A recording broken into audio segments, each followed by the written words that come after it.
નવસારી જિલ્લા પંચાયતની આજે સામાન્ય સભા યોજાઈ હતી, જેમાં જિલ્લા પંચાયતનું આગામી વર્ષ 2025-26 માટેનું બજેટ સભાખંડમાં વિપક્ષના કોઈપણ વિરોધ વિના સર્વાનુમતે પસાર કરવામાં આવ્યો હતો।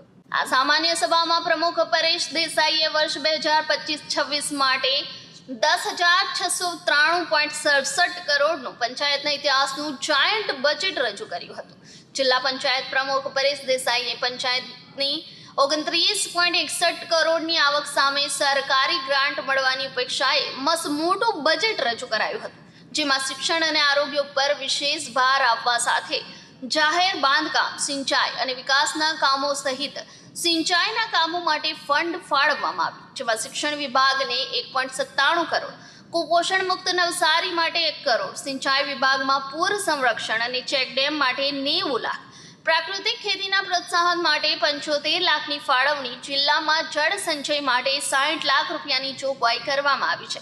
આમ નવસારી જિલ્લા પંચાયત પ્રમુખે પોતાના બજેટને સર્વાંગી વિકાસલક્ષી બજેટ ગણાવ્યું છે। વિકાસના કામો માટે રૂપિયા 325 લાખની જોગવાઈ કરવામાં આવી છે। આ ઉપરાંત આરોગ્ય ક્ષેત્રે આયુર્વેદિક અંદાજપત્ર તારીખ 2025-26ના વર્ષનું વાર્ષિક અંદાજપત્ર આપની સમક્ષ રજૂ કરતા હું આનંદની લાગણી અનુભવું છું।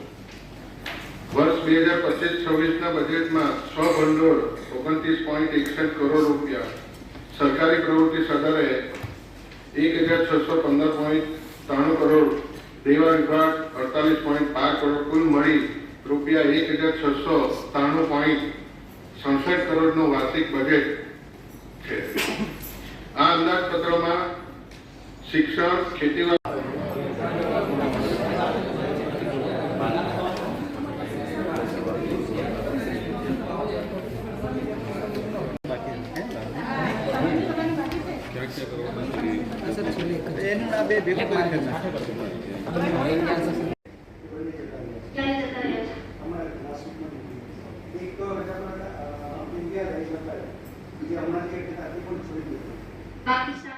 નમસ્કાર।